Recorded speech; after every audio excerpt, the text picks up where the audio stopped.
guys, our Kamala is heading back to Harris County.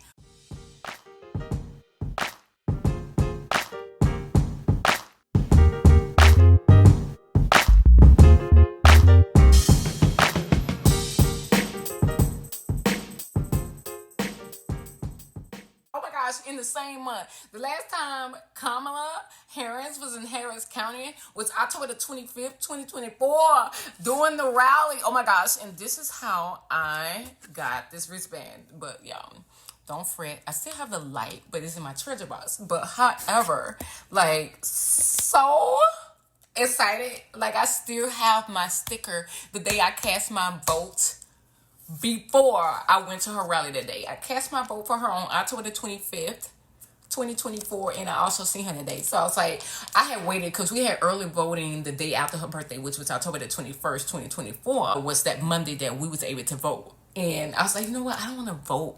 I want to vote on this day that she actually could be in Harris County. So that felt so sentimental, right? Oh my God.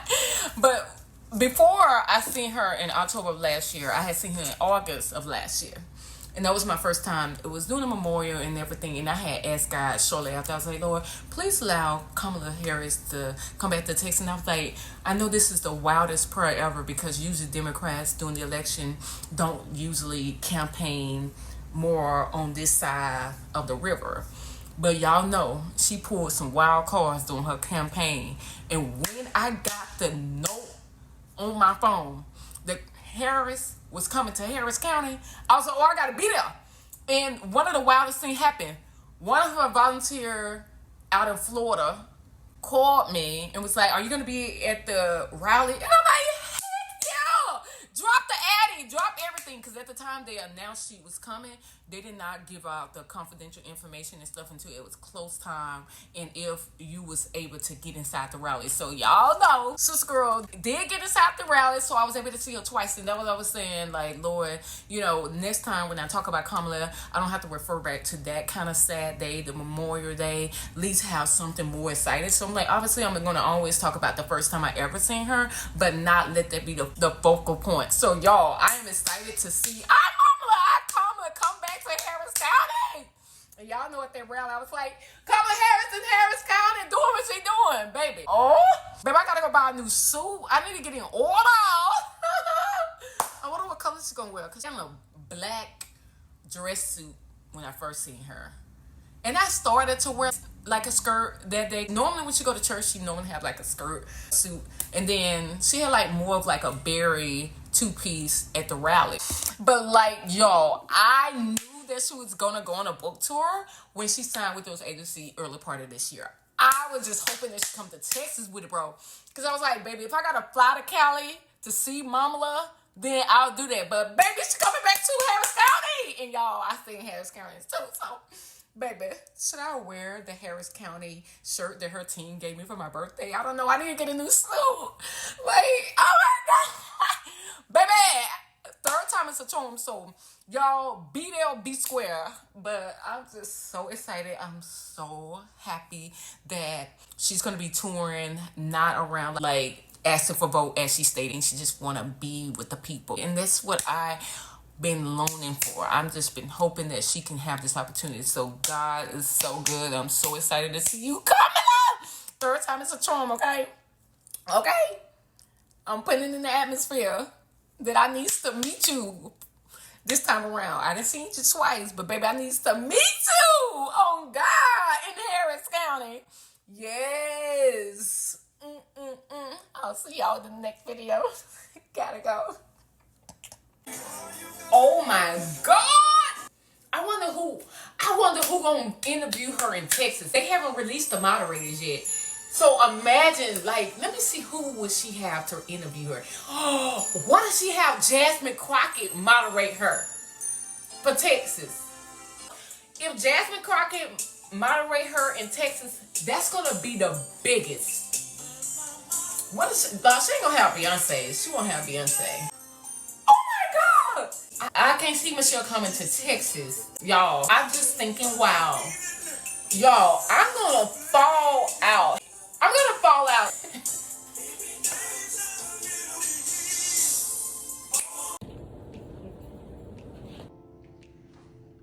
Woo, guys. Okay, I almost forgot these. It makes some room. Actually, I think I have everything I need. All of my outfit options. I can't move back in.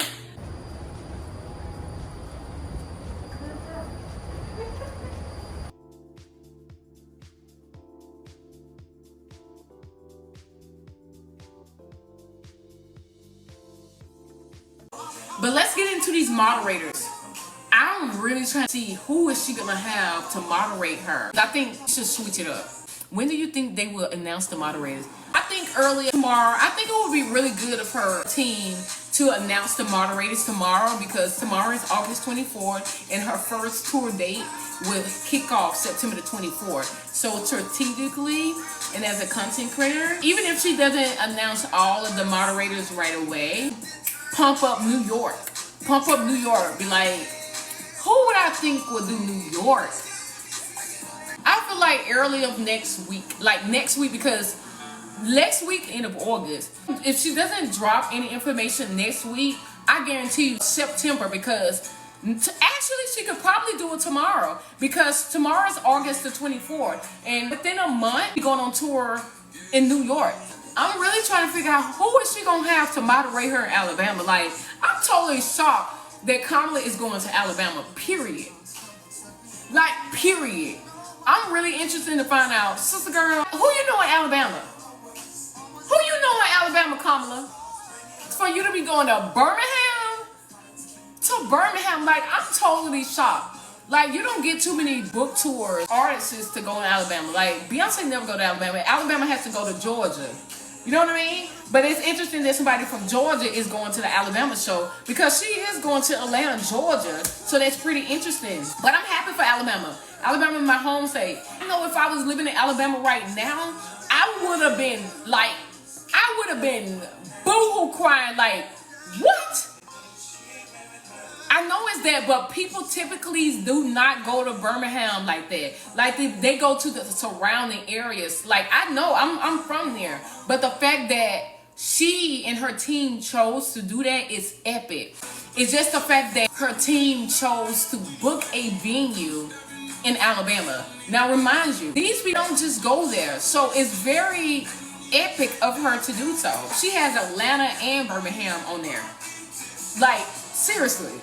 So I'm glad. I'm happy for the people in Alabama, for sure. That's why I can't wait to study how this content about to go and pick up on the clues. Like, I'm really interested in Miami and Alabama are the two that I'm like really interested in finding out why would they do that. I'm not mad, but it's very interesting that when I looked at her cities, she is going to Birmingham and Miami. And for those who missing that joy and happiness that we felt last year for the 107 days, as Michelle Obama said, hope is making a comeback. So I'm just hoping that everybody that adores Kamala the way I do can get a chance to see her, or I'm hoping that y'all can get this opportunity. This is going to be my third time seeing her. Every time I get a chance to see people that I inspire, I count it a blessing. You know what I'm saying? Because people be wanting to do some of the things, but they're not able. So I'm hoping that Kamala will add more dates, because let me tell you, I always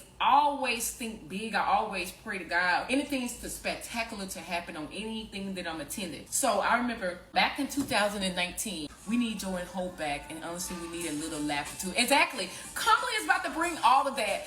Literally, Kamala is about to do all of that, and I'm here to help her. Like, obviously, I'm not a paid influencer for her. I'm not a paid content creator for her. I always create content around people that I inspire. So obviously, if you on my page discovered me last year, y'all know how I roll.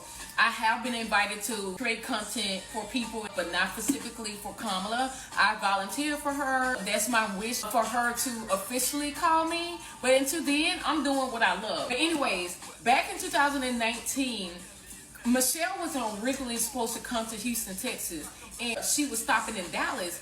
But when I say the God I serve, I was like, I had tweeted her, I'm like, please come to Houston. Oh my God, like, you know, because I didn't know for sure if I was going to be able to drive to Dallas, because I was a college student in 2019. So you really don't have a lot of money as a college student because you work part-time and, you know, you trying to study. So, oh my God, when I say God answer prayers, Michelle Obama announced new dates and she said she was coming to Houston, Texas.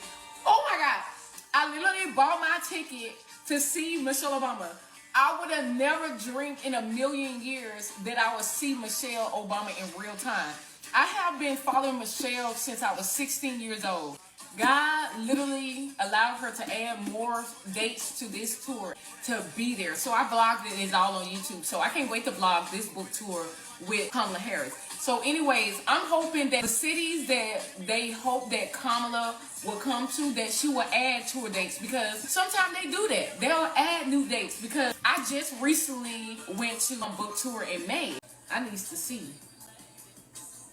I'm trying to scroll so I can show y'all my little collage that I did of their fall outfit. I'll never forget that. Before I buy my outfit, I need to see how she's coming, because I like to go off their vibe on what I'm going to wear to the event. Like, I realized I got a new suit in the closet, but it's not for fall. It would be nice if she would have come in the summer. I would wear a two-piece suit out. Obviously, if she doesn't wear two-piece suits, I probably wouldn't wear it if she wasn't on that tip. I will mismatch it, because I can mismatch it for fall.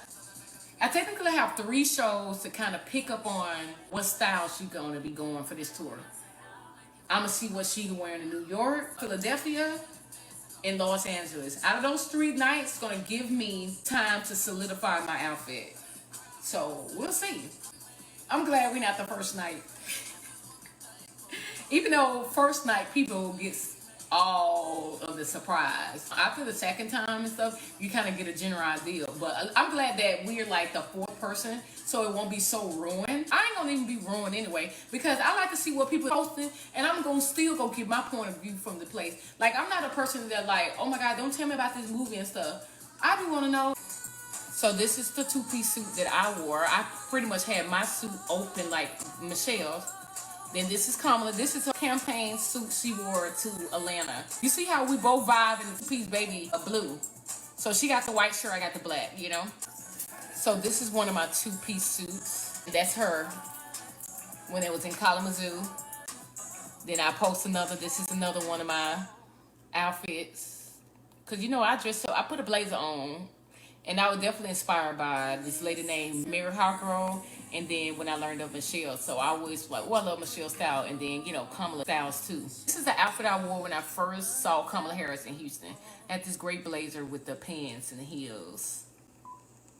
Then this is the white blazer with the pants. You know, you mismatch it.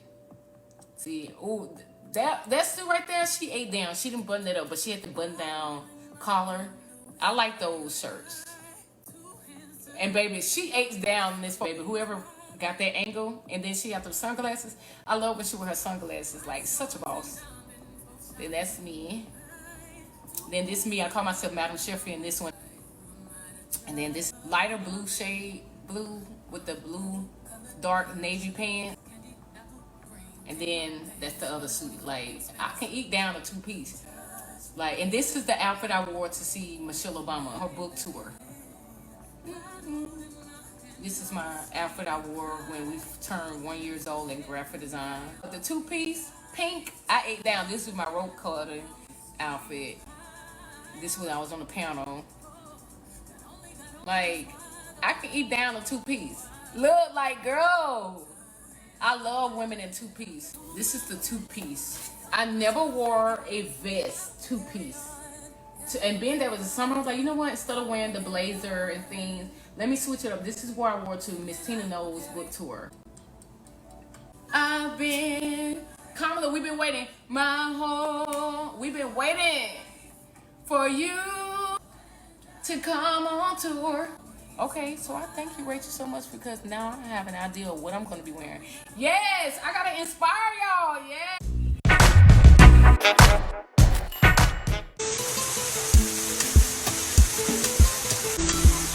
Oh no, this kind of shaking up, my heart's beating for you.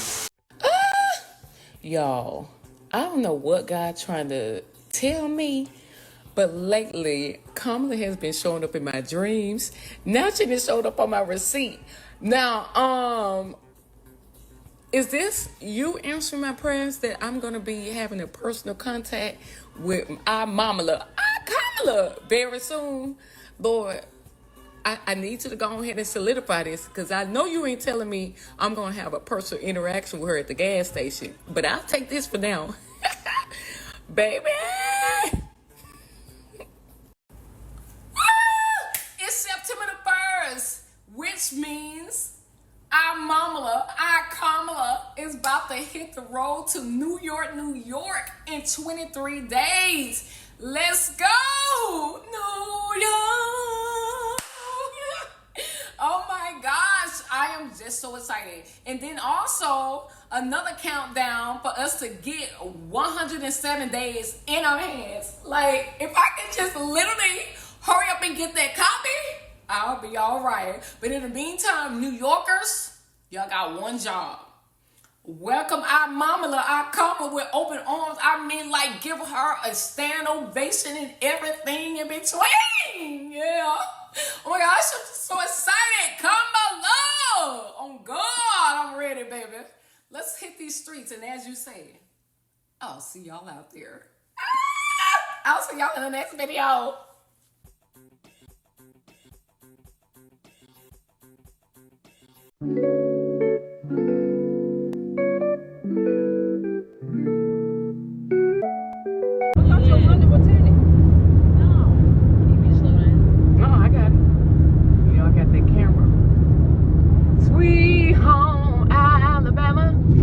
Hello, Alabama. I just touched down to make sure the grounds perfectly ready for our Kamala. So go ahead and get your ticket. This is your official announcement, because she will be here in a couple of days. And get your book, which is 107 days. Okay? And don't forget to wish her a happy birthday, because her birthday will be 3 days after the show. Okay? Be sure that y'all represent her the right way, as if I'm in the building. I will be in Houston, but y'all know what to do in Alabama. We're going to see y'all in the next video. Oh my God. I done made it back to Texas safe and sound without my voice. Now I asked Travis, can he help me find my voice? And y'all know the result to that.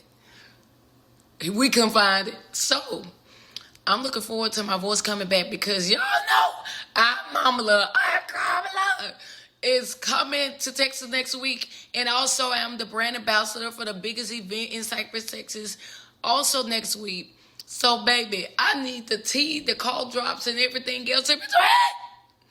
Because baby, I need my voice, honey.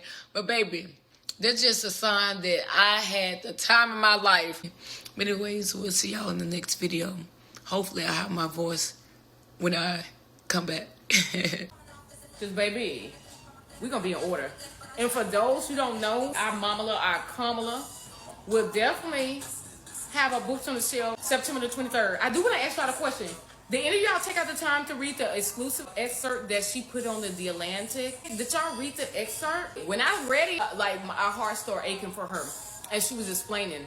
When I say she dropped tea, when I told y'all this book tour is about to be epic, after reading that excerpt at that, this book is about to shake freaking tables. Like, on God, this girl is about to give all the freaking tea on what happened. This book is about to be freaking everything. When I say she's shaking the table, they said she's gonna be candid with you. She said there's gonna be laughter. Like, it was so much going on in that one little excerpt that it's about to go down. So y'all get ready. Get ready for all of the exclusiveness. And y'all already know y'all favorite content creator is going to be in the house to see Kamala. So I'm going to give back what I thought of the book tour, period. And I'm ready, baby. I love some good tour, and I love tea. So, baby, y'all better get your tea. That's why I'm so happy that, I give myself something to look forward to, y'all. And it just keeps me going. The president was still talking. I want you to do this, he said. He would endorse me, he said, but not for a day, maybe two, when he would make an address to the nation. That would be ruinous, and I said so. Joe, I'm honored, But we live in a 24-hour news cycle, and if you wait that long, the airwaves will be full of nothing but questions. Why has he not supported his VP? If you want me to be in the strongest position, you have to endorse me now. I urged him to reconsider the timing. What we do right now is so important, I said. People will look at how this moment occurred for decades. There's no reason to rush this. Can we slow it down so I can prepare? And you need to endorse me at the same time. Any gap between the announcement and the endorsement will lead to the same kind of chaos. Track of her book press promos. So tonight, I want to definitely watch her speech because, you know, she's at the Congressional Black Caucus Award tonight. They was all recipients. Westmore, who's a special guest. Other people are engaging on my social media. They loving what I'm talking about. They loving the fashion side that I bring. And I love that she switched up tonight. Kamala got her shoulders out. I told y'all Kamala eats down. She got her shoulders out tonight, y'all. I'm telling y'all, Kamala looks good in her Sergio Hudson gown. California! I know y'all know how to party, but Kamala is heading your way, yeah. Los Angeles, be the angels that y'all need to be for our Kamala, our Kamala. Y'all angels get up there and make sure y'all give our Kamala, the standing ovation that she deserved in her state, okay? Yeah. Make sure y'all have 107 days in y'all hand and get there on time. Don't meet her there, beat her there. Bring her in, right? Set the tone for Houston, okay? I'll see y'all in the next video.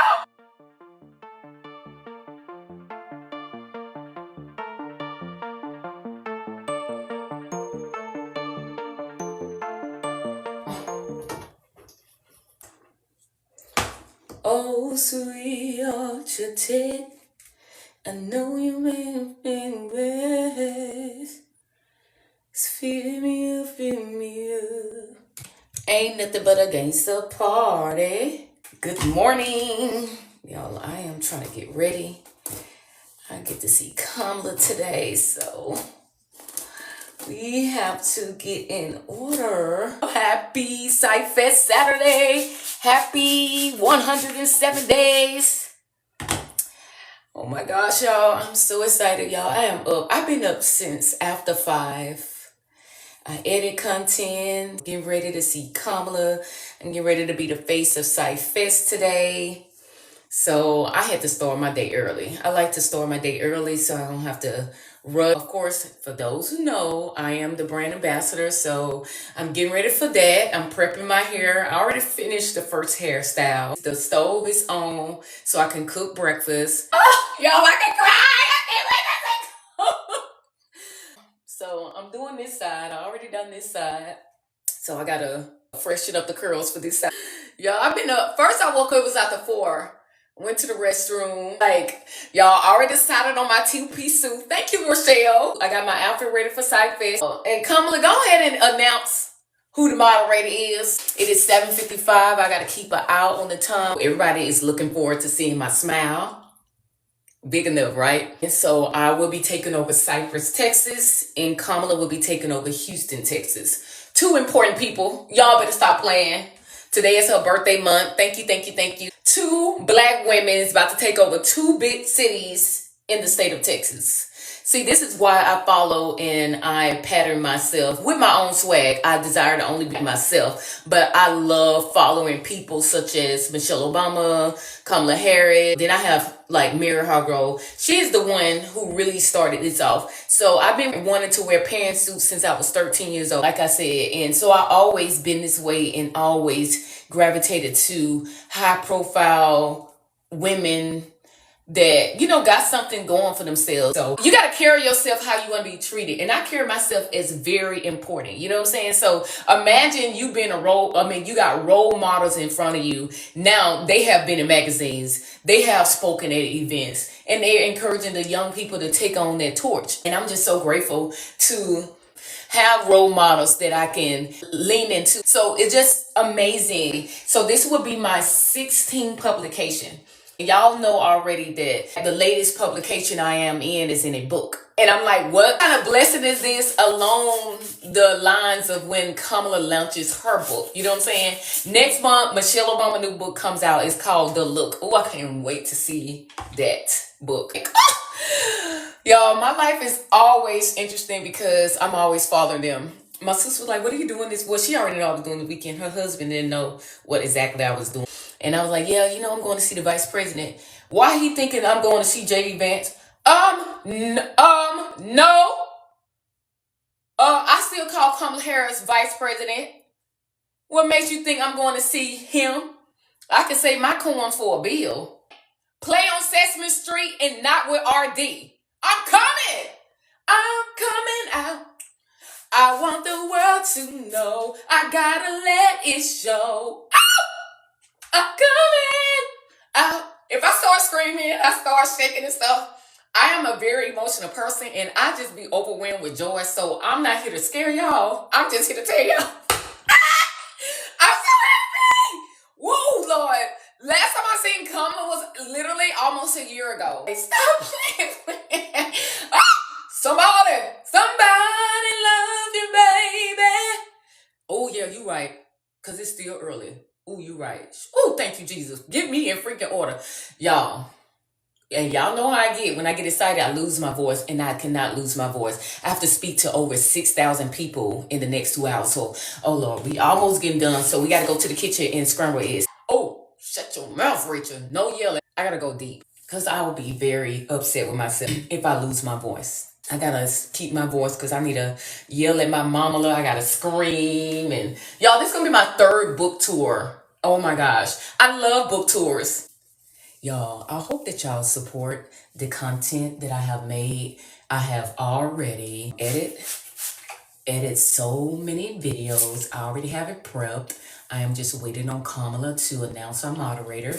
And then I'll do the official roll call for Texas. I already did the official countdown, but as y'all notice, if y'all been following along, that I do roll call the actual day. So the actual day is here. The defining moment, I must say, is here. And although I would love to do meet and greet with Kamala today, I just know our path is going to cross because we are in the same line of work. And usually I'm invited to events or they may come to the event that I'm at. So I'm just grateful to God that although these 2 women are my role models, I have my own identity. And my own identity means so much more to me, because there's going to always be a one Kamala, a one Michelle Obama, and there's going to always be a Rachel Design, you know what I mean? So although I admire women and things like that, I don't want to ever lose my identity. So I love the fact that I have my own titles. I have my own accomplishments. I have my own sense of humor. I can entwine and I can mimic them all day. But if I mimic them all day and lose sight of who I am, then what's the purpose of having my own community? They may well just stay over there where they are. All right. I got the hair in order. Okay, y'all. I'm going to scramble these eggs, talk to y'all for a few minutes, and I am going to hop off live. I post. Okay. The oil is already heated up. Precious Lord, take my hand and lead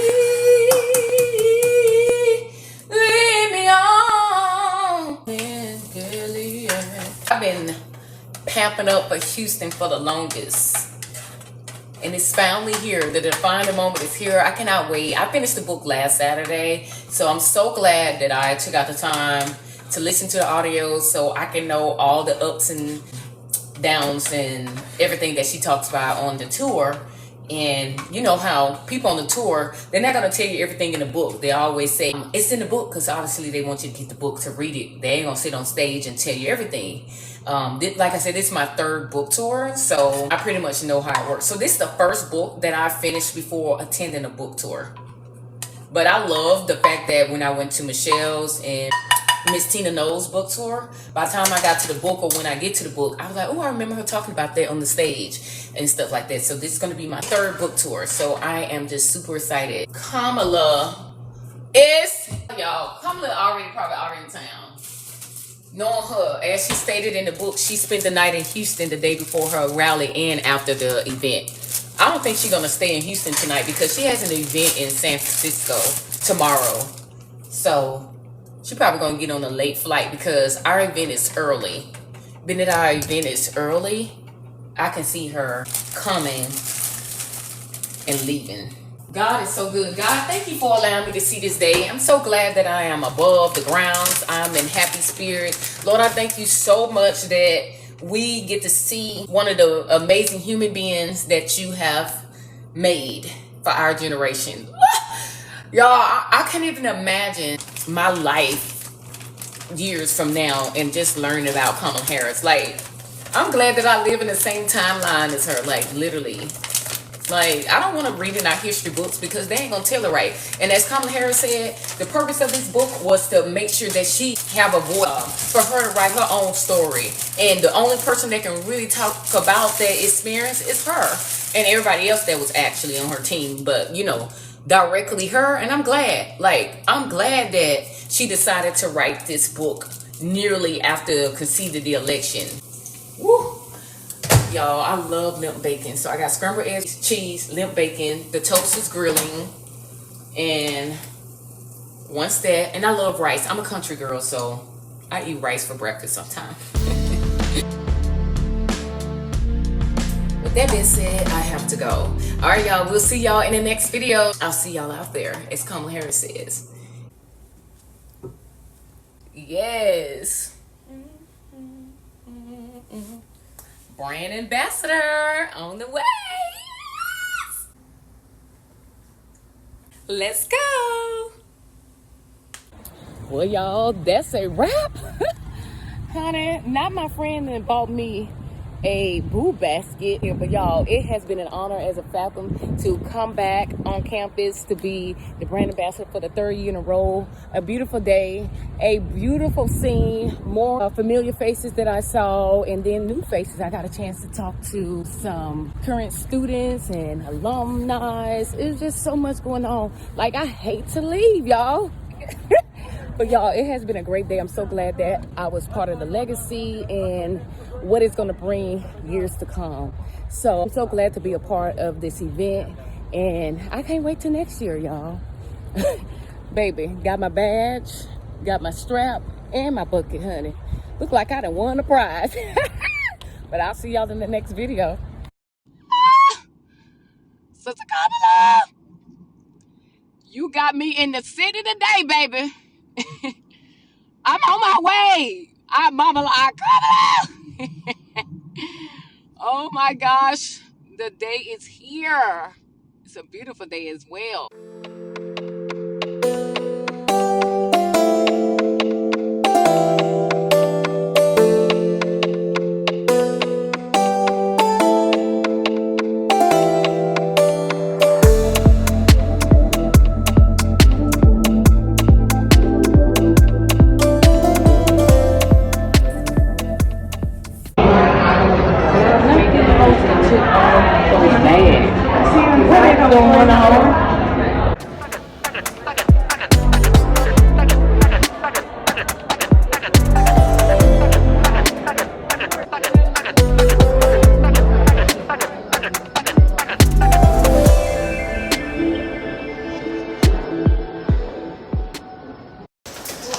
Okay, Kamala, you done got me out the house, honey. And I am headed to see you. Baby, from side face to a conversation with Kamala Harris. Baby, I hear them heels. They clacking real quick. Okay, Kamala. You got me out here in my two-piece suit. I'm ready, honey. Gotta hear what you gotta say. I done left the event, switched up clothes. Now, honey, I'm ready for you to tell us what's going on in this book. Although I finished reading it, I need to hear it from what they say the horse's mouth. So, let's get into it. All right. Another video says, they gone. Sissy cabbages. Please, Driving welcome to the stage, Carlos Messina. Oh, I thought somebody was in the stall. I thought he was telling me to stop singing. I'm like, oh, okay. Let me quiet down. No, do your thing, girl. Do your thing. He just shook me up my dumb cord. But he said,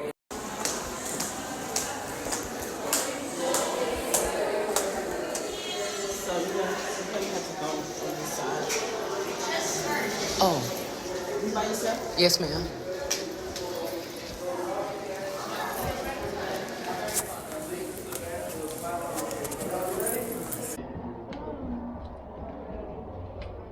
Ooh, okay. He's there. There she go, y'all. Ooh. Ooh, my.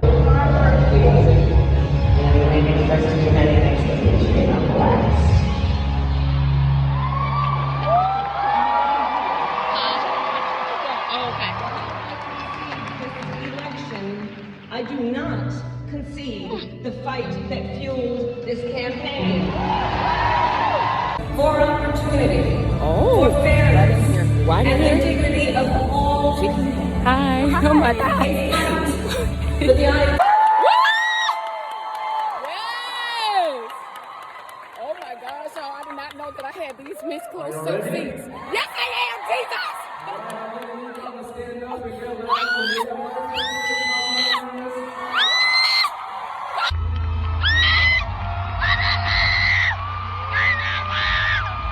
my God! Oh my God! Come on, Lord! Oh my God! Oh my God! Come on, Lord! Hey! Hey, Mama! Hey, Mama! Oh my God! You look so good! Hey! Oh my God! Welcome to Houston! Oh my mama, she look good! Ah!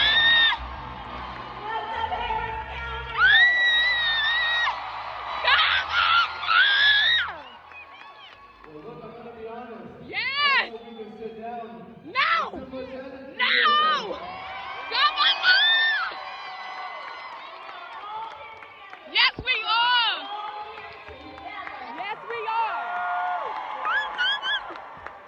Oh, my mama, you look good, Kamala! Oh, my mama, you look good!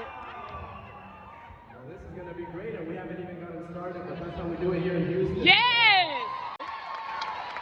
And we love each other, right? Yes! Yes, we are! Oh, my gosh. We're not letting anyone beat up our spirit. Amen. Yes, we do. Yes, because I'm fighting for the future. Why did you write this book? Who do you hope picks it up, and what do you hope they take away from it? Thank you, Carlos. So I wrote the book for many reasons. First, it was unprecedented. Think about it, we've all been part of it. Oh, It yes. was unprecedented. Yes.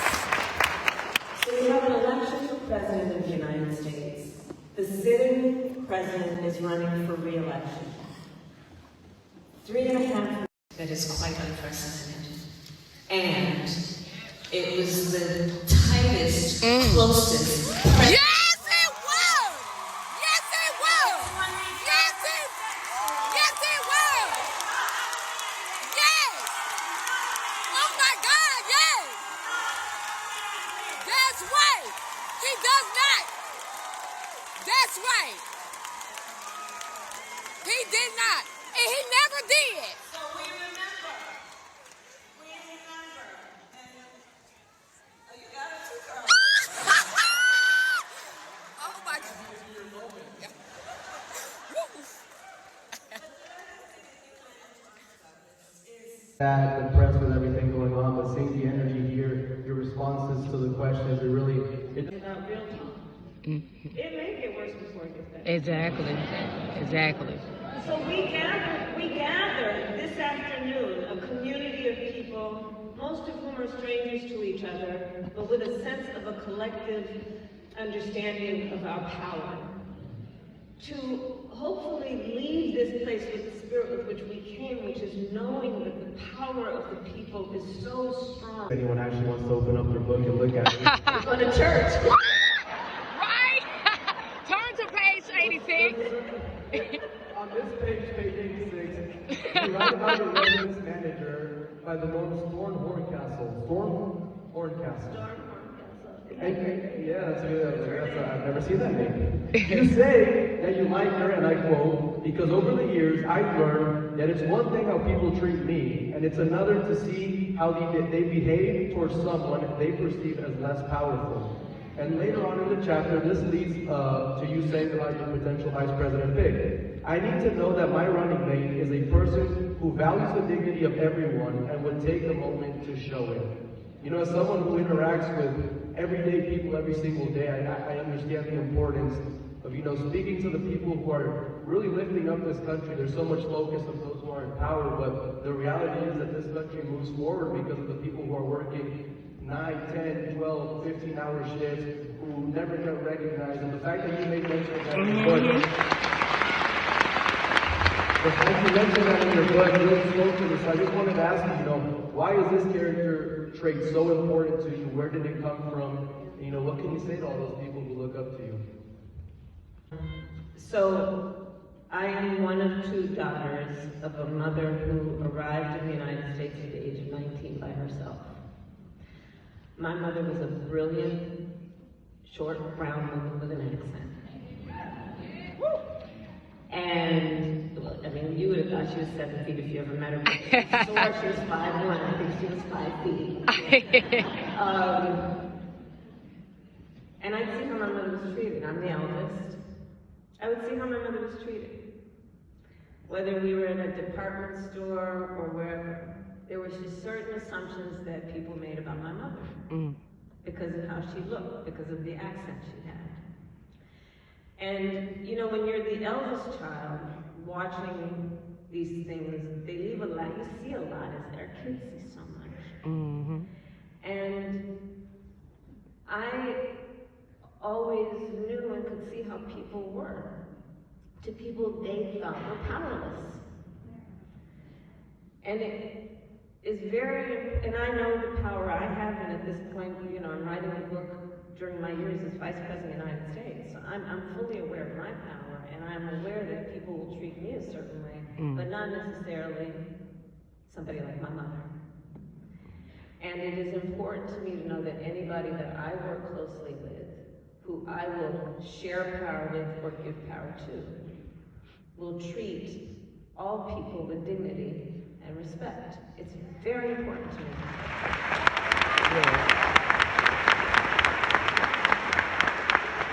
And you know, I think part of the work that we have right now in this moment in time on this point is there, you know, people are trying to gaslight us in many ways, including to suggest that the predicament of those who aren't doing well is based on the powerless instead of the powerful. Exactly. Let's understand what's going on. You don't have less because of people who have even less than you. Exactly. And so let's reject and debunk this gaslighting that is trying to put some kind of blame on people who are relatively powerless. Meanwhile, the people who are, some of the people who are the most powerful in our country have been completely feckless and capitulating Yes. to Speak on power it. that they know is an abuse of power. Speak on it, Mama Love. Speak on it. One of the things you said in your answer. It's real, the point you're making, and there's some amen to the point you're making. And so it's real and we can't pretend it's not. And I think there are a few things. One, I'd say this. I think, have to focus on the immediate needs of the people. And, you know, one of the things, for example, that I would have done differently is, you know, in our administration, we did the Build Back Better bill, and with an emphasis at the beginning on the infrastructure bill and the CHIPS Act, right? Infrastructure and CHIPS. Yes. It's very important. It's very important. But if I had to do it over, I would have first done the extension of the child tax credit, affordable child care. Yes. Absolutely. Because those meet the immediate needs of the people. And if the people feel that Democrats are not delivering on their immediate needs, the popularity of the Democratic Party is going to go down. Who is going to come and save us? One message that is going to come and save us? When you have so many stars, including right here from Texas. Yes. Yes. Yes. Yes. Yes. Yes. So, you know, I think that it's part of, we have to demand of those people who have these platforms around the future of the Democratic Party to acknowledge the stars that exist that may not be running for president, but are stars nonetheless. Stars nonetheless. You know, we play by the rules. We want to hold up standards. We need to fight fire with fire. Whoa. Okay. Go out there. Right here with the governor of Texas and redistricting. Right. Right. Right. That's why in California we're trying to right a wrong. Yes. Yes. I've been praising my governor for working. Thank you. Thank you, California. And they're cheating. Is that They're cheating. definitely cheating? And we just keep saying, oh, they're cheating. I'm so done. Boy, we gotta handle that. Right. Come on. We gotta execute. We gotta execute.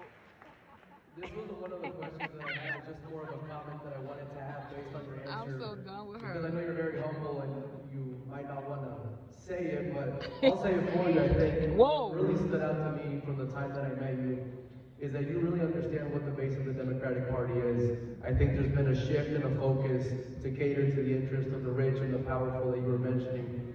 And people forget that the base of the Democratic Party is the people who are here. The base of the Democratic Party is the people who maybe aren't tuned into politics 24/7, but they care about the price of the rent, they care about child care, they care about education. And somewhere along the line, the Democratic Party got a little bit afraid to interact with those people. And so what really changed when you announced your candidacy in those 107 days, and I read it in the book, is how many rallies you had, how many events you had, because that's where you see who you should be working for, who you should be catering for. And I think in the beginning of the book, you make many mentions of Texas all throughout the book. Yes, you do. Visions that you had, events that you attended, funerals, rallies. In fact, I believe you mentioned Texas more than some swing states. And I picked up. Yes.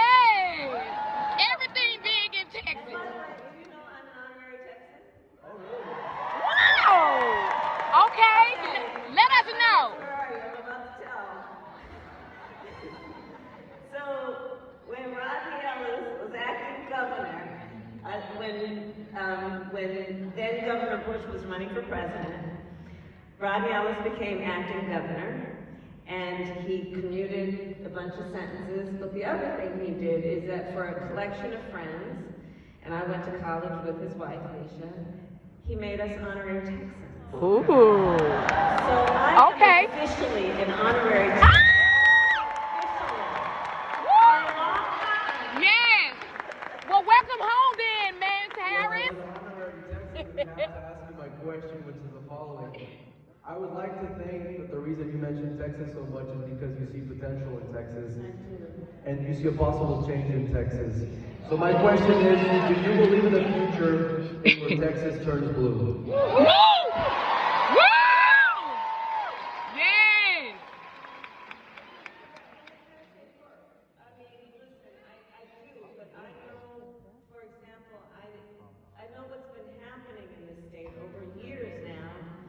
in addition to what's now coming out of DC, and how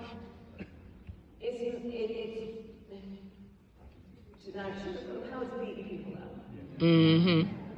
And, you know, there's a plan at place in moments like that, I believe, which is to make people feel small. Mm. To divide communities in a way that makes people feel alone. All with the result of disempowering people.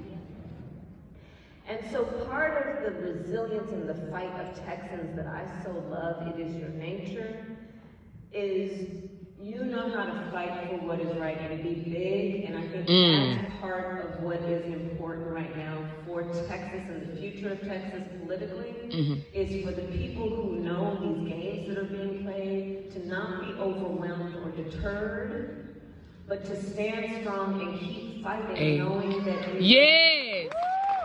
Yes. But, you know, I mean, on that point, I'll just segue to another part of the book. The most difficult chapter of the book for me to write, the most difficult chapter for me to write, was about election night and the day after. It was really, really difficult. It was tough. It was hard. And so, you know, in writing the book, I would check with various people who were on the journey with me. You know, this is what I experienced. Did you see? Did you whatever? To get feedback. And when I was writing that chapter of the book, it's the first time I asked Doug, my husband, what election night was like for him. It's the first time he and I talked about it. When I was writing the book. You know, there's some times when it's just so traumatic, you just really don't want to, you need time. Right. So we started talking about it. And I did not know until I was writing this book. So for election night, every election I've had, we do friends and family dinner, and then we go to where everybody is hanging out for the campaign. So this was no different, and the house was full of family. And that morning, my brother-in-law Tony and Doug left to go to Michigan. We had been in Philly the night before, didn't get back until like after midnight. We did the Philly steps, the Rocky steps, the night before the election. We got back to DC, then Tony and Doug left for Michigan. And I was doing all the election day stuff. And when they were in Michigan, it felt really good. They were like, we're going to do this. The people on the ground said, we're going to get this done. They were feeling really good. We were all feeling really good. But what had happened next is that they were coming back, and on their way back, they got a call from a friend of ours who was a Democrat who is one of the opinion people at Fox News, one of the few Democrats at Fox News who speaks. And this friend called them and said, what are you all hearing? Because I'm in the boiler room at Fox, and they're telling me some stuff that's very troubling. So Doug and Tony came back, and when Doug got back to the house, I knew something was a little off, but there was so much happening. What I learned in the conversation he and I had is, one, I did not know that conversation had happened, that friend had been at Fox and told him that. That Doug had, when he got home, was so overwhelmed by what he heard and worried about it. It hit him hard out of the blue. He went upstairs to take a shower and prayed. And that night ended up being what it was. And so I write about it. But back to the point about fighting. So the next day, so we had planned a victory speech at Howard University, my alma mater, election night. And a lot of people Yes.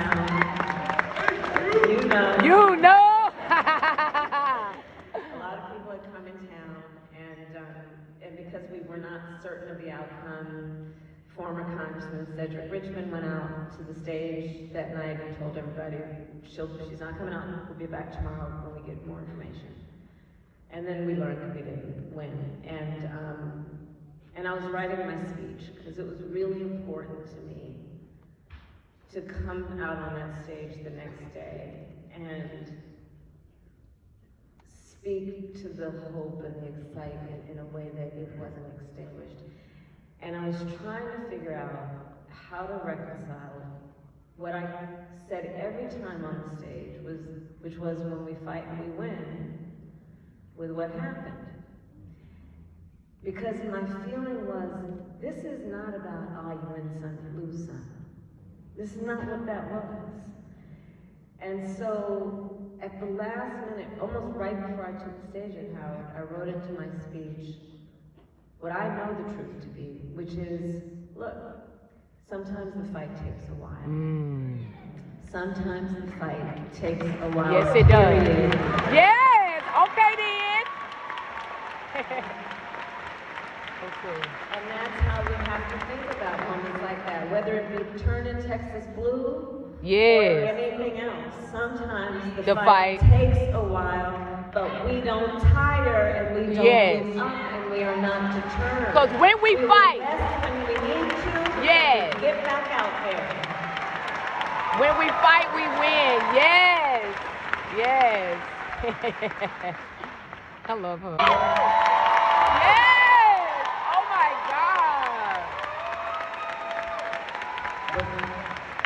Second, I cried because I love this country. You know, my dad came from Uruguay when there was a dictatorship in Uruguay in the 80s. My mom is from Mexico. And I remember growing up, I mean, I didn't live through any of that, thankfully, because they were here. Exactly. Thank you.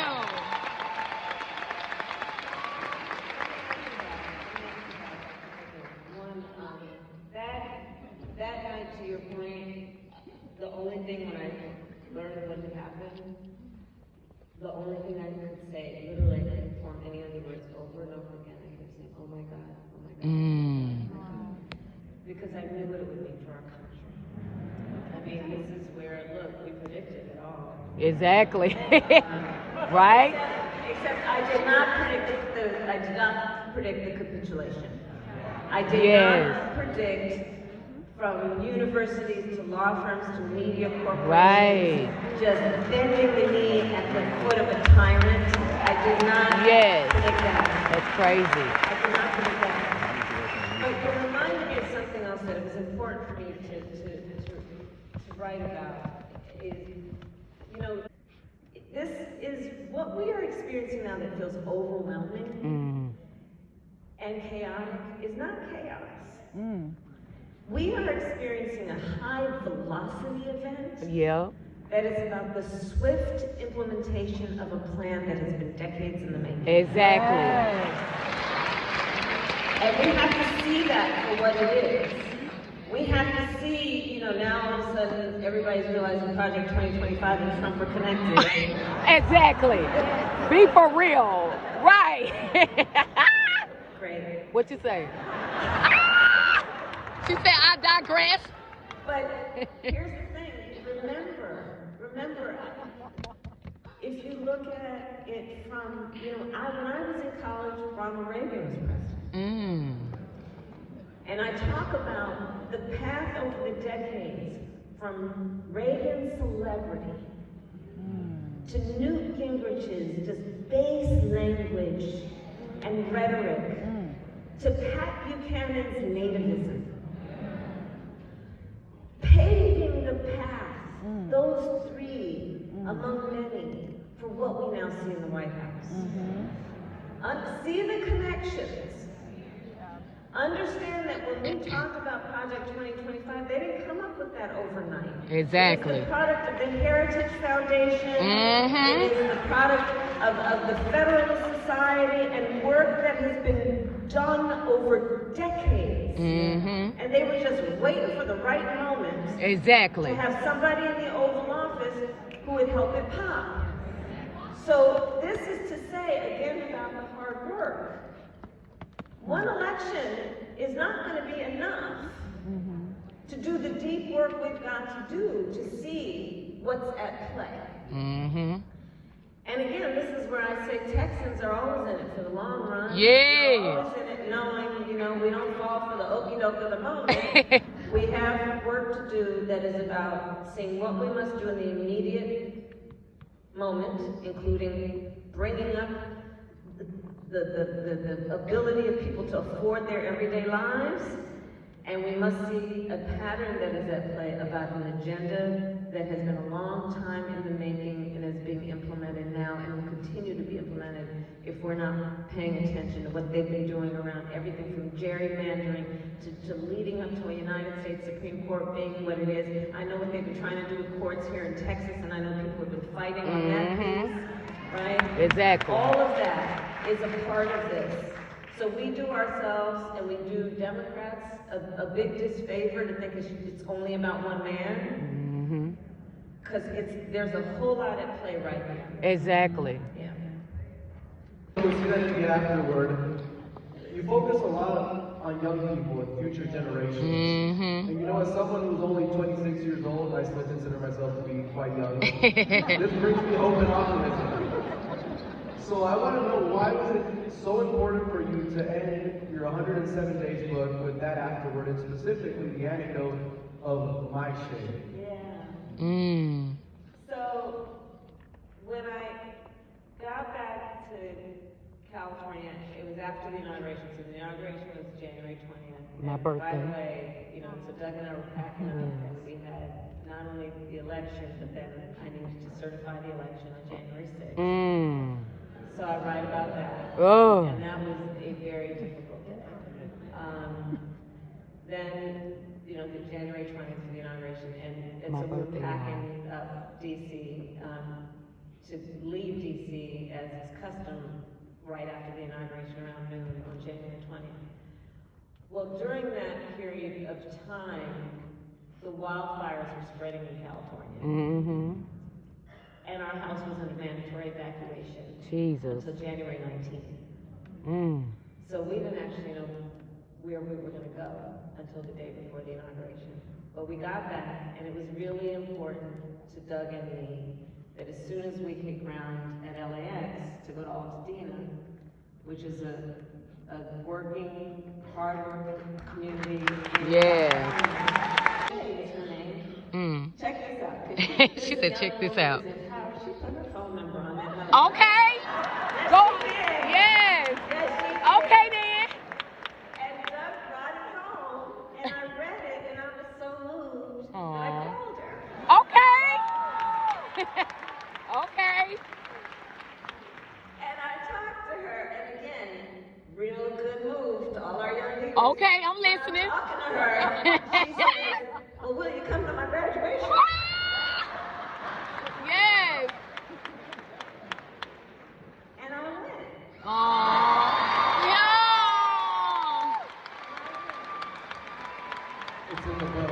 Yes. And it was Such a beautiful woman.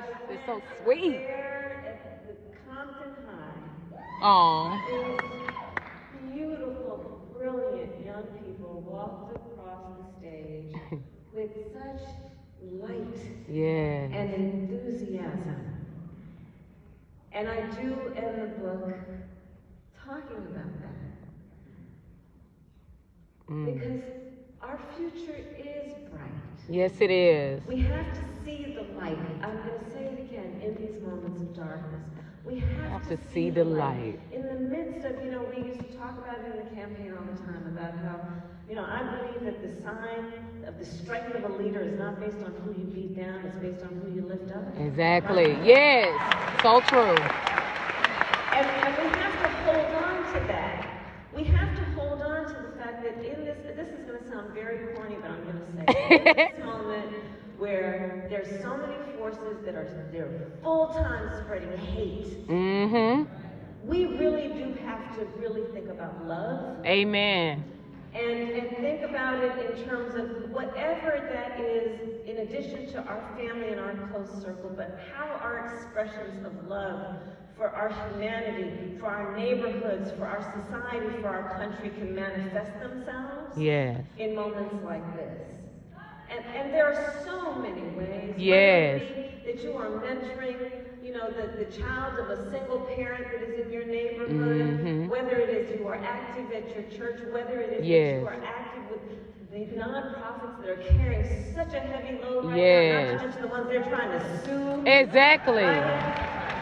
There are so many ways that we express, and remember, we've always believed that it's coexistent, our fight with our love. Those are two parts of the same thing. Those are two parts of the same thing.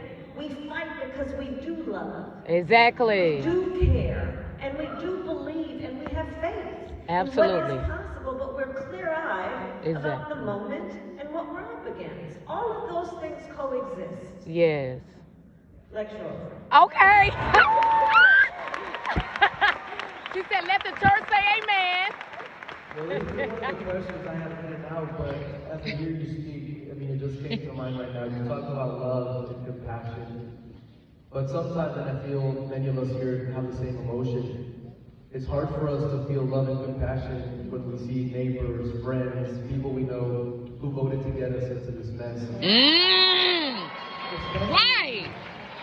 What was most heartbreaking for me as a Latino, you know, when I saw the results come in the election night, there was one thing I was praying for. I said, if she loses, I hope it's not because of the Latinos. Shoot. Unfortunately, that was the case. The numbers showed that. Right, and numbers don't lie. Donald Trump, then, you know, in recent history. And I looked at that and I said, He telling on his own it people. just broke my heart because I had heard it in the build-up to the election, but I heard it after too. People, they're not so happy right now. Right, I voted for Trump. People I know whose parents came here undocumented, former undocumented people who have now gotten citizenship, and I started to say, you know, how can I, you know, I just started to feel resentment. I said, how could they have done this betrayal, not just to the entire country, but knowing you have family members who are going to be persecuted, knowing you have friends. Exactly, that's so crazy. So when you talk about love and having compassion, there's been relationships that, you know, I just don't know how to keep going. So I want to know your guidance, you know, as someone who's young and who wants to, you know, I understand, you know, maybe you were feeling this, but I feel, in my mind, nothing justified voting. Because, like you said, we knew what was happening. I understand you said one thing and then another, but we knew what was happening and now it's happening. And especially as a Latino, I would ask, one, as a general message to voting citizens who are struggling day-to-day relationships with people we found out voted for Donald Trump, but beyond that, on the Latino issue, what can the party do, or how does the party move forward to, you know, recapture those voters who voted for Trump for whatever reason, and now they're coming to people like me and saying, hey, I messed up, I shouldn't have done it, but now we feel it's a little bit too late, but you know, how do we move forward? So we have to move forward. He's not playing. So you're right to raise this, and some people think it's a, you know, a sensitive topic, but I think if we don't talk about it out loud, we're not going to deal with it. Right? Exactly. So let me start with this. For Latinos that voted for Trump, and I think I would venture to say a significant number of people who voted for Trump, they voted for him because they believed that he was going to bring down prices. And he lied. Right. Lie big time. I mean, it really is that simple in my mind and basic. He said he was going to bring down prices, they believed him, and he lied. Exactly. So we're fast forward to today, the cost of groceries is higher. Exactly. Unemployment is higher, inflation is higher. Yes, it is. He lied. Lie big He time. made all kinds of promises to people, and he lied. She did. And instead, what did he do? He did the things that he said he was going to do that take care of himself. Exactly. He did say he was going to weaponize the Department of Justice against his political enemies. He's doing that. Exactly. He did give us the sense that he was going to enjoy the favor and flattery of dictators. He's doing that. He did give us a sense of understanding that he was going to figure out how to line his own pockets and help rich people on the back of working people with his tax cuts. He did that. Yeah. So when we talk about the Latino vote, I think that there is a piece of it that, you know, it gets back to my earlier point about for Democrats, the first priority I know and believe has to be to deal with the immediate issue that is affecting the majority of people, which is bringing down the cost. bringing down prices of food, of housing, of child care, of living. That's the first order. I think it's his common law wife of 20 years. She's Cuban American. She's in deportation proceedings to be sent to Sudan. Wow. And my friend asked him, well, how are you feeling now? Wow. And he said, I didn't think he was going to do that. That's crazy. Because he said he was only going to go after certain people. What? Right? And I say this to say that we cannot be mad at people who believed something that he lied to them about without asking them, we have to listen. She said, let's be reasonable. Okay, be mad.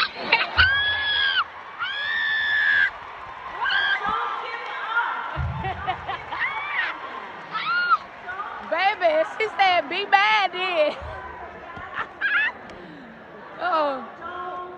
We can't. Y'all heard what Mama said. We gotta be right.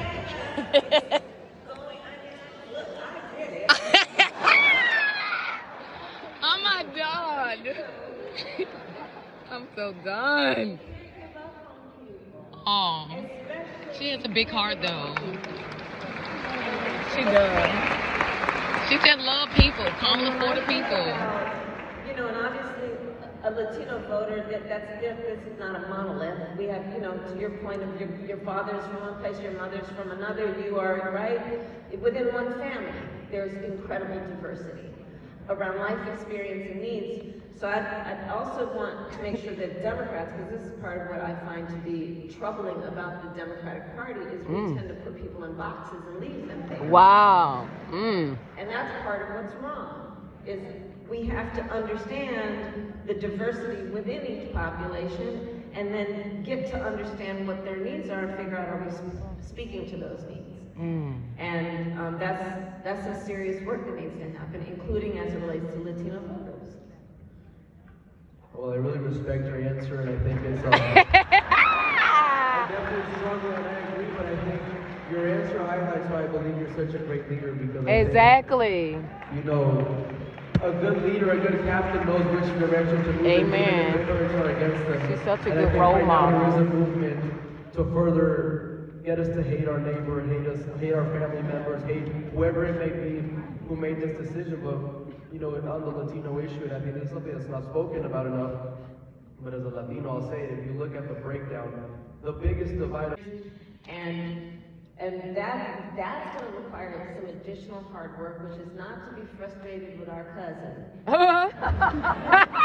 who is operating from an information source that we know to be pushing propaganda, and just trying to figure out how, little by little, we can put some facts as we know them into their consciousness around how they're processing what's happening to them and in their country.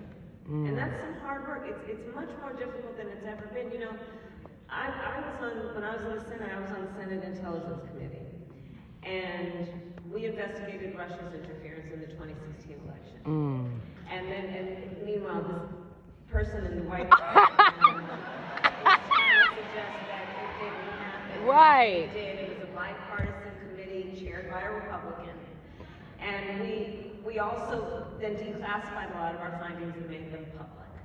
And part of what we saw was that adversarial nations, in this case Russia, with their propaganda and misinformation, target in particular who they think are vulnerable communities, like Black and brown communities, with mis and disinformation, knowing that the receiver of that information already has a lived experience that may cause them to distrust government.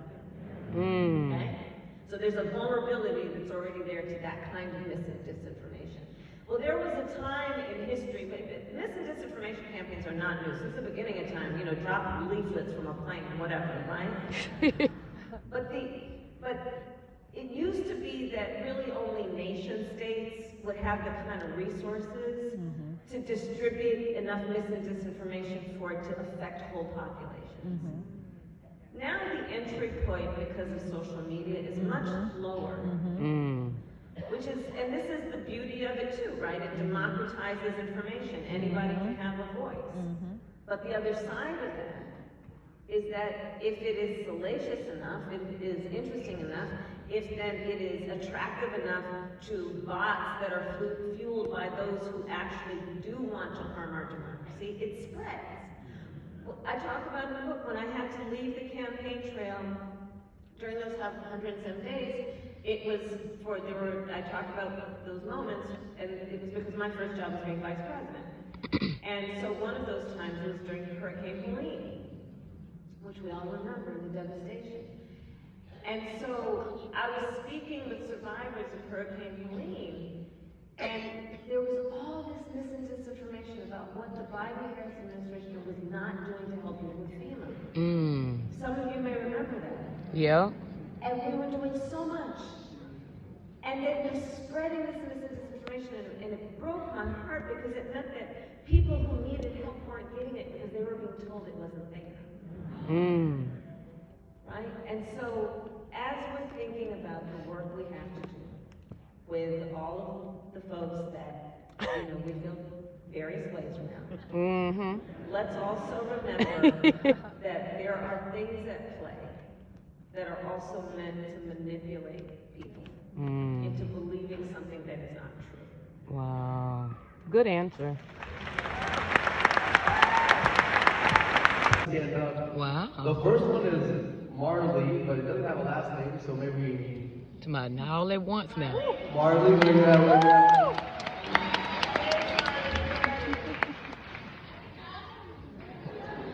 Oh, she's somewhere She out right there. there. She right there. Look down. Look down. Kamala, look down. Yeah. Yeah. Well, the question here, I'm the one reading it, I think.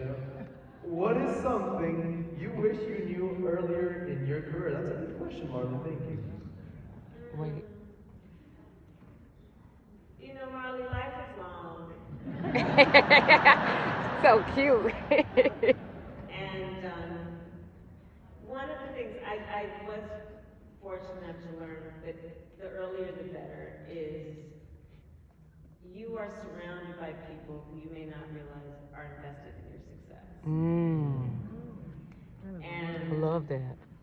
I learned that it was really important. First of all, I encourage the ambition in everyone here. Be ambitious. Aw. Don't let anybody knock it out of you. Yes. Tell you you don't have to. Be ambitious. I can't tell you how many times over my life, especially early on, oh, you're too young for that, or oh, nobody like you has done it before, or oh, they're not ready for you, or oh, this is what I love. Oh, it'll be too much hard work. We love hard work. But one of the things I learned along the way is in life, but certainly in your work, have a safe group.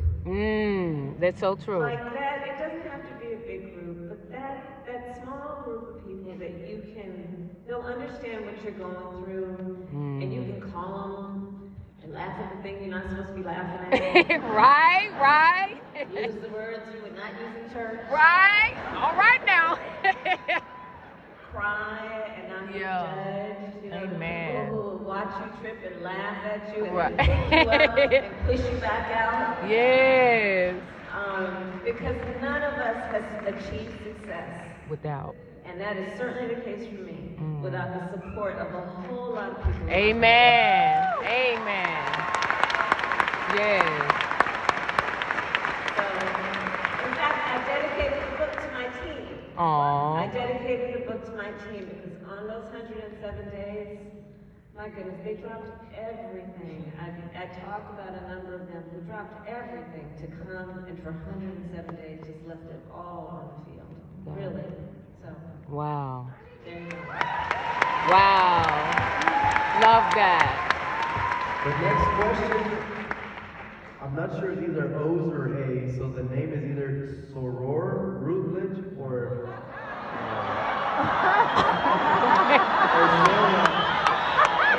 Sora.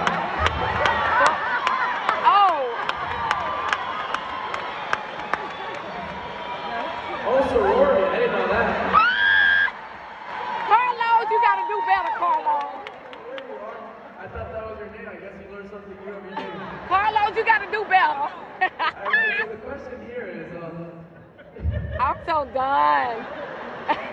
Resistance in speaking out comes at a cost when the administration doesn't care about or follows the law. What does effective engagement look like beyond voting?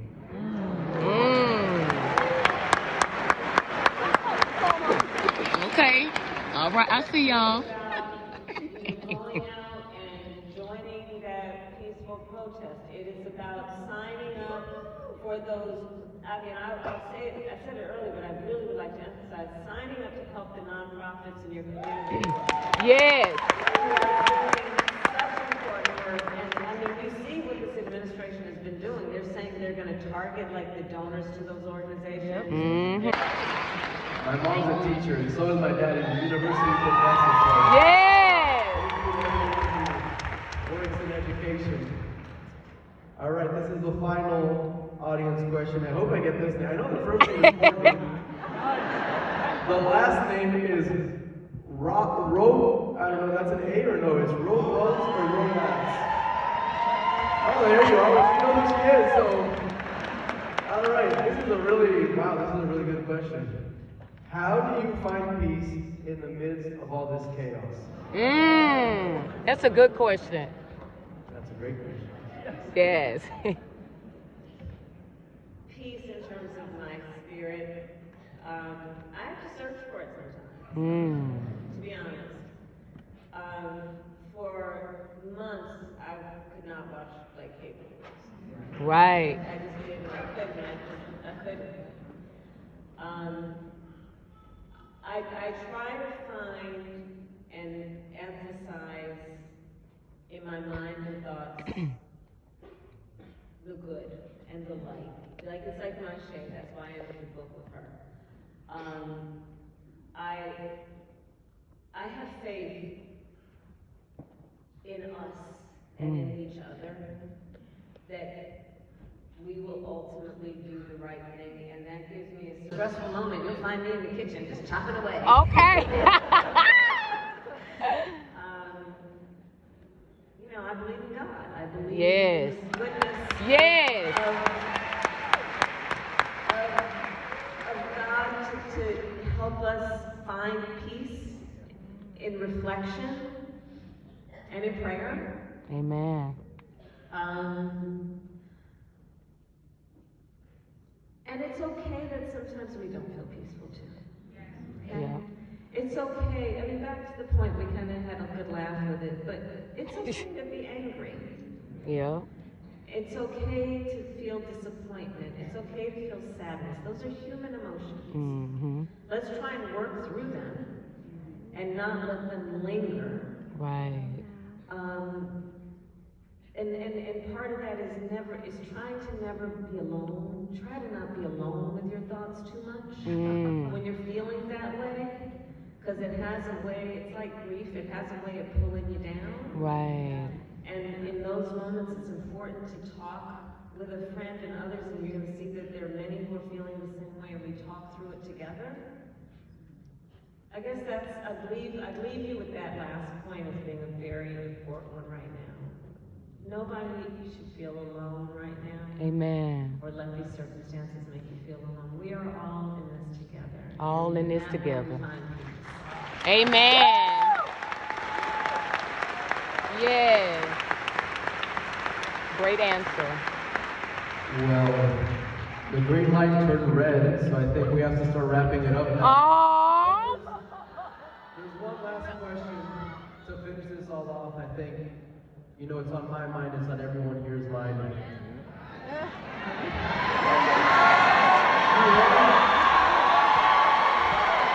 You ran a national campaign for 107 days. Oh. I mean, we know where the question is going. Would you do it again? Wow. Wow. Wow. Kamala! Yeah. Okay. I'm on a book tour. Right. Right. I'm on a book tour. And I appreciate that. And thank you all very much. I will tell you this. I'll tell you this. I'll tell you what's right in front of me.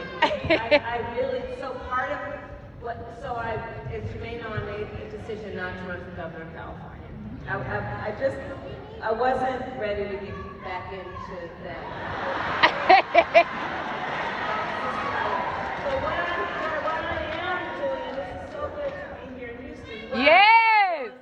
Is I really am going to be spending a lot of time On the road. listening. I'm actually meeting with a group of young leaders right after I walk off stage. Aww. I really want to lift up voices. I think there's so much work we need to do right now that is about listening, and I have decided that for this moment in my life, I don't want it to be where I'm asking for somebody's vote. Exactly. To have them tell me what they need. I just want to listen. Yeah. And so that's how I'm spending my time. Yes. Wow. Well, I think that not to compare to the guy we have Just to trying to right start now. stuff and go. But I think that's what people really admire about you, because there's some people who always want all the attention for themselves. They want to be at the center of everything. They want everyone to talk about me. Right. And the fact that you're out here listening to listen, to understand where Exactly. people are at, I think that's very respectable. I Yeah. think it speaks a lot about your character and the kind of leaders that we need in this country. So thank you very much. Yes. And with that, I think we have to end it now. But I do want to take a picture because there's a lot of people. This is a lot of people, so I want to take a nice picture. Yes. Take a selfie. Yeah. Happy early birthday, Kamala. Happy early birthday, Kamala. You're welcome. I love you, Kamala.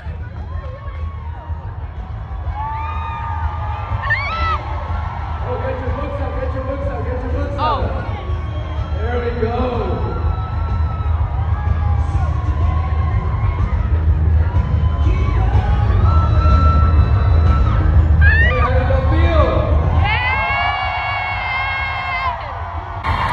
Oh my God!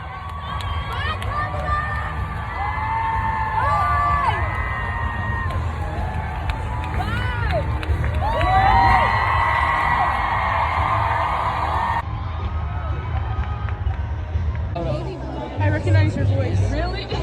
Now I got a distinct voice. I was like, I stopped him and I said, somebody's calling my name. Why do they know me here? And you said you from TikTok. That is so cute. You always so sweet to me. Pretty ladies, 1, 2, 3. What did you hear her say during the... How did that make me think? Oh, that's so pretty. I want to see them. What did you hear me say? You were talking about coming on the tour, but you're reading the books, and you were talking about how you were trying to get the... Oh, okay. No, I'm talking about when you recognized that I was here. Oh, I saw you taking a picture with her. Oh. I was like, I think that's Rachel. I was like, I know her. I was like, I know her from her life. Well, you're so kind to even come acknowledge me, and that tells a lot about you. Where are you from? Lubbock, Texas. Love it? Oh my God, I pass through there sometime when I'm going to Alabama. That's the sign. So you drove all the way here to come see Kamala? Yes, ma'am. What? My home. Say yes, ma'am. I want Mommy you to drove all the way up here. What's right? Well, you have to drive, didn't you? Yeah. Oh, I'm sorry. I want to say hi. That is. Are you on TikTok? Yes. Okay, I recognize You were. Oh, Okay. Y'all are making me. You want to take a photo? Yeah, let's see. Except for Oh, okay. I didn't want. one of the only other ones who I knew coming to the show. So I was like, I have to meet you. Oh my God. Yeah. Thank you. Denver, Colorado, and you flew here? Welcome to Texas. Gotta do it for Kamala. Yes, Kamala. Gotta do it. Where'd she go? Okay, she's over there. That is okay. So, what made you follow me? Like, It's just your energy. It's your energy. You love Kamala, and I love your design and everything. You were just. Molly, can I have another? Yes, of course. You flew to Denver, Yeah. and then you said you gotta meet me. Yeah, well, yeah. Literally, you were on my list to meet. I was like, I want to meet Rachel. Well, hey, Yeah. one of your wishes came through. What, did you meet Kamala yet? Yeah. Ooh. Yeah. Oh my God, I was So- at so such an she- event, so I couldn't meet her. I saw you But had a crazy day. yes, so I'm like, you know what, our path is gonna meet one day. I said, because she don't feel shit if I skip the community event when she was just talking about that. So I said, right. I don't want her to say, oh, you skipping the event to come meet me. I'm like, I don't want her to know about that. But I know our path is gonna do it. But the fact that you met her that feel like I met. It opens up for the next time. Oh my God. Well, thank you so much for being supportive on TikTok. You guys make the RD family as well. So I appreciate you for flying to Denver to be a part of Houston and then also to see me in person. And thank you for being so kind. Yeah, I'm so glad I got to see you because I was looking for you actually. You were? Yes, I came a little late. So the security brought me down in the dark so they couldn't see me. So I said, oh, I feel luxurious. Oh my God. So yes, I filmed it all. So be on the lookout for the content. Let's do something great for TikTok so I can tag you. Okay, what should we do? What do you want to do? Ooh. It should be there too. She loves it. Oh, okay. You want to do you want a cool video too? Okay. Okay. I'm gonna come over top of my head, y'all. Just go with the flow. Okay. There was a time in the book. Well, what are you doing in New York on a Saturday? Come to say it's Saturday night. Did y'all read? Go read the book. Go read the book. You were talking about the book. Be on the lookout. Let's come to a city near you. Go ahead and get your book. Sit on the sofa and just dive in. 107 days is already out. You have no reason to not know what we're talking about. Right, girls? Facts. Period. Action. Oh my gosh, what a conversation to have heard in person. Kamala just wrapped up the stage here in Houston, Texas, and honey, I was on the second row. Hey, the way they had those maps laid out on Ticketmaster, I thought I was in the back. Honey, they just set me up here in front. Woo! Like literally, Kamala was here, I'm there. I could not believe it, but y'all have to see her on tour. She is coming to a city near you. So if you're looking for somebody to help you stay and get prepared for the tour, follow me at Rachel Design and we're gonna get y'all pumped. When I say the conversation was so candid, so funny. Oh my gosh, she loved Texas. We heard so many new things about what she loves about Texas and I'll tell y'all all about it. We'll see y'all in the next video.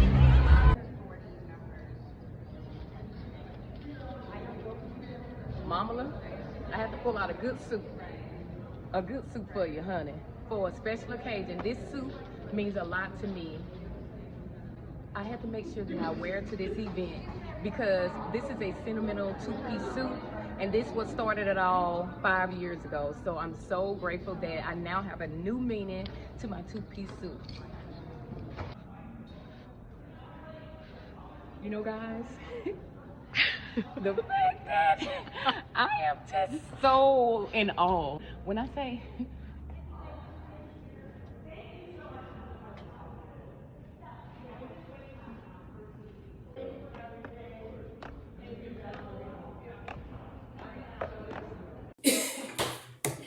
Let's pour something over this conversation. Get your apple juice. They say I'm crazy. They're right.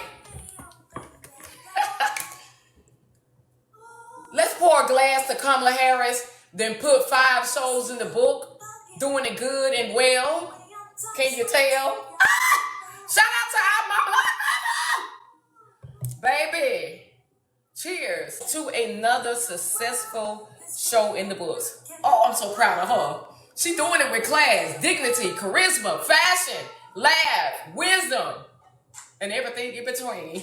Baby, it's not too late to get a ticket. I don't care if you got a ticket that you stand in the balcony. Get there. Get there. Woo. Cheers. Get your water. Get your apple juice or whatever else you need in between.